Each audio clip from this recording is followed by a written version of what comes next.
thing that I like is that you're actually bringing it out to everyone to show our people that we are trying to bring bird back into it and trying to bring our people back up in this world to show that we are people.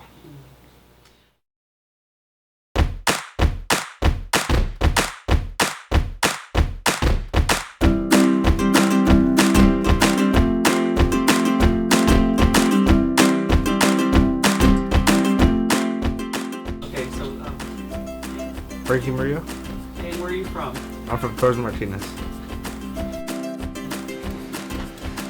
So how are you involved in your culture? What do you do? Do you sing? Do you dance?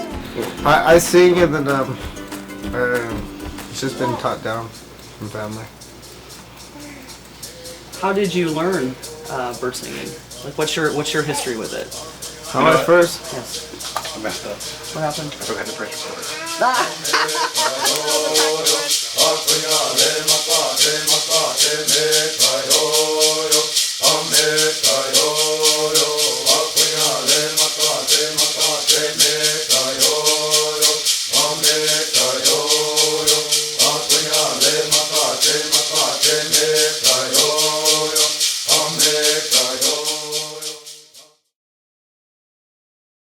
That was a practice run? Go. Do we just start all over or what? It's alright, it's alright. You keep going because the other one, the camera recorded it. Go ahead. Okay. So tell me about your family and how you got into singing bird. Well, at first, like, it was really hard to get into it. It wasn't really around. Like, all I had was CDs, and then from there, I went from my group to learning with elders and older people to teach me the actual words and what it means. And there's still songs these days that I don't know what it means. Do you find that singing the songs help you with learning language? Yes. A lot of times, yeah. Like, there's a lot of words that they say is ancient Cahuilla, but there's other ways that we can get it back. Why do you bird sing? I mean, why is it important to you personally?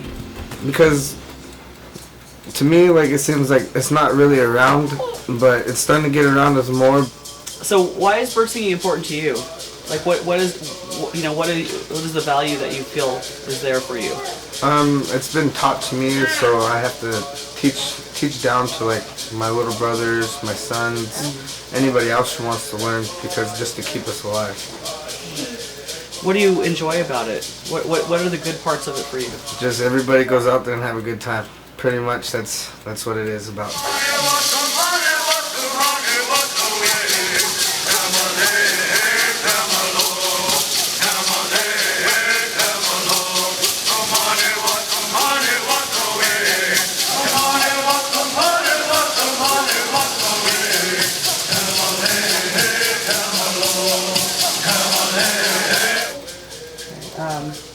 What are some of the benefits? And you're talking about your younger brothers, and you have your two sons. Mm-hmm. What do you think the benefits are for them? You know, as they're going to grow up learning to sing these songs. They're growing up different than I did. What we had to do, where I grew up, they're growing up around it. They're always going to be there.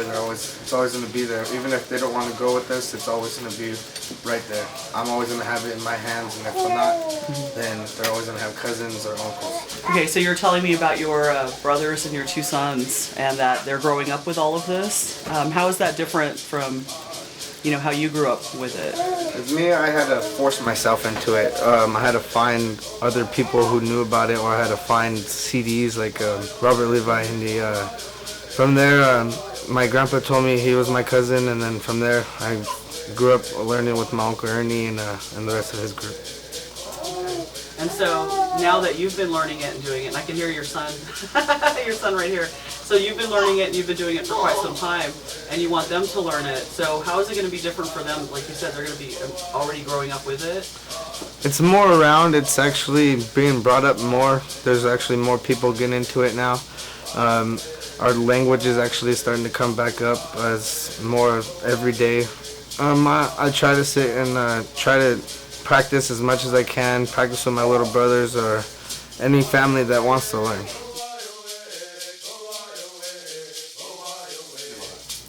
Well, my grandpa, he always told me that that there's a calling for all of us and stuff like that. And he'd always told me that we're all gonna learn and we all gotta do something to bring it back.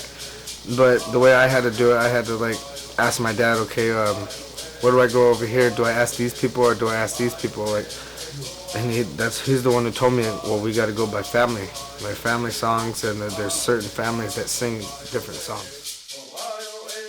Yeah.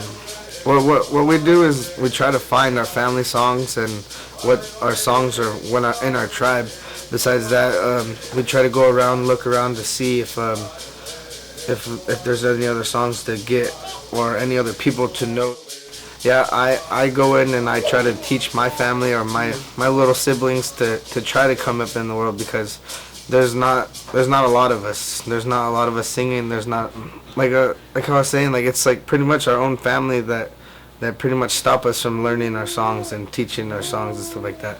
Right. Yeah, like I've talked to elders where they said like, yeah, they had to hide being Native American, and they had to hide their nationality just because the Catholics didn't want them to sing their songs or learn their songs. And I heard that a lot of people that they didn't get taught because they were scared to pass it on and stuff like that. Sure.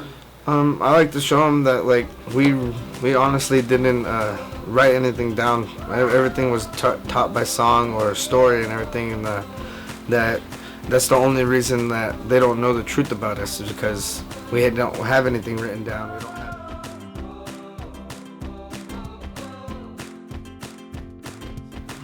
have the truth. It wasn't always the truth.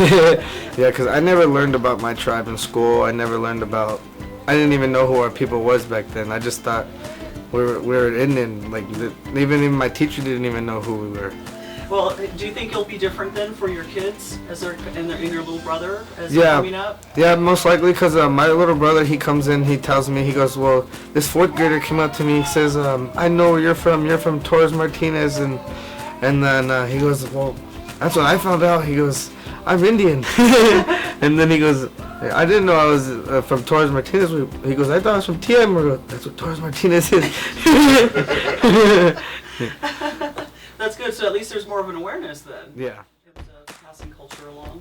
Well, I went to Noli. I graduated from Noli, but I graduated on home studies. But when I was going there, they were doing culture preservation, language preservation. They were doing it constantly. And then I know that with some of my when I would walk into classes, they wouldn't only teach one language. They would teach every kid their language.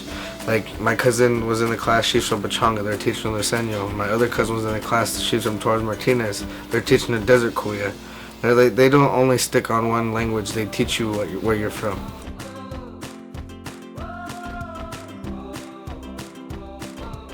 It pretty much, like, it shows us that bird is just all social. Like, you can sing it wherever, whenever.